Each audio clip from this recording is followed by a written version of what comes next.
if you can see from that view, see the impressions of my heels and my hands? So that's what it will kind of look like. Let me tell you some common mistakes is to hold your hands flat when you do this. So notice my hands are like wrapped around the clay. If you hold your hands flat and you start wedging, it will go out really wide like a Tootsie Roll. Okay, so you want to think you're always keeping it kind of compact. Hold the whole piece of clay, okay? Another common mistake is to wedge for too long. So keep your wedging pretty brief. I would say about 30 seconds and then be done. So the problem is, you can see on my hands, can you see my hands how they're kind of wet looking? See the table is getting wet. If you're close you can see that. Where's that water coming from? From the clay. So the longer I wedge, what's happening to the clay? It's drying out. So you have to be always aware whenever you're working with clay of how wet it is. If it's getting dry, if it's losing moisture, keep track of that. So don't wedge too long. You'll get your clay, we call it getting your clay overworked. And then it becomes dry and it's difficult to work with. So avoid that. When I'm done wedging, I take it and hit it into a cube. This helps me to prepare it for whatever I'm doing next. But the sides tend to have these little creases in them. Just from that motion, it mixes it up from the sides. It's not as smooth. And this will help get rid of some of those. And then I can go and take it to whatever I'm doing next with it. Okay, so that's how I wedge. Make a pot that has texture, a foot, and a smooth lip rim. So those are your requirements. Step 1, start with a wedged ball of clay. So I'm taking this cube that I had just wedged and now I'm hitting it in my hand a little at a time to eventually get it into a ball. If you notice that your clay seems to be getting kind of dry, take your little cup that you have for water or slip or whatever and keep your hands a little bit moist. That will help reduce that.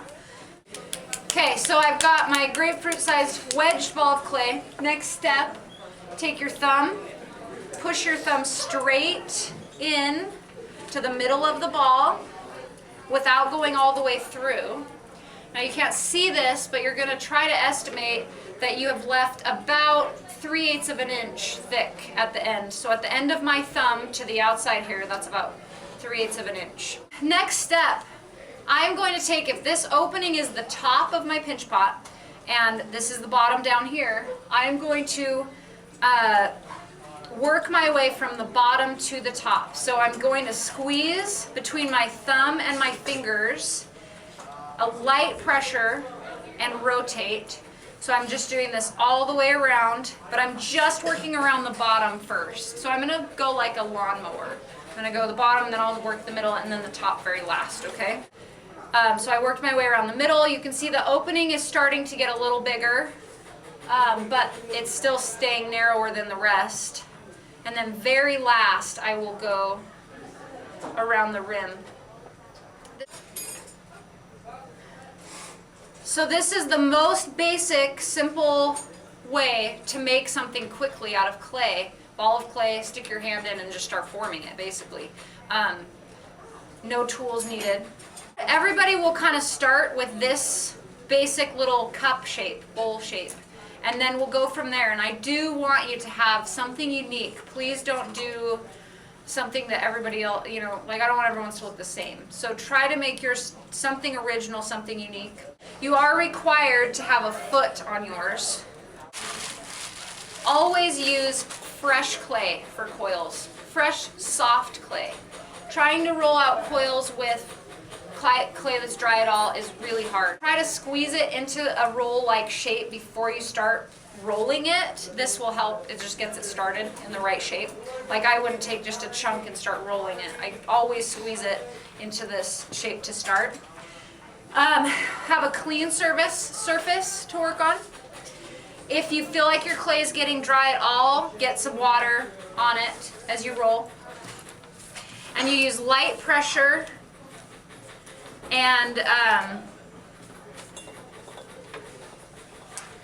side-to-side motion as well as going back and forth. So my hands are actually moving along the coil this way at the same time, and that helps keep it round. Okay, if I were going to do a standard foot ring on my pinch pot, I would line this up where I want it, trim off the extra, make a little mark on the inside edge here. And then I can't just leave this like this. What do I have to do? Okay, score and slip this. So we have these forks. You can use anything to score. Anything will work.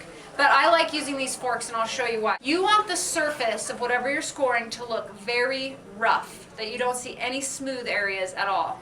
So this has got the crisscross, which works, but there's all these flat areas, and that is where I'm really likely to trap what? Can you guess? Air. Yeah, air bubbles. I'm gonna go side to side, like this, and then I can crisscross that. Okay, so that is good scoring. All right, so now you've seen good example of scoring. I'll score both pieces that are gonna be joined. So I score on the actual pinch pot itself, and then on the coil as well.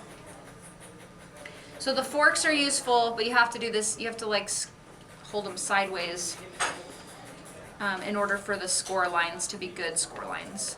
Needle tools do work fine, but I like the fork because it's 4 prongs at once instead of only one. And then your slip is just water and clay. You can use slip that is, you can use straight water if you want to. I prefer using slip. I feel like it's more binding than water is, but really the water mixes with the clay anyway and kind of becomes its own slip. But just take in your cup and put a couple chunks of dry clay and stir it up. It'll dissolve really fast, okay? So you can make your own slip. So I'm gonna put some of this slip on the pot and then put my coil back on.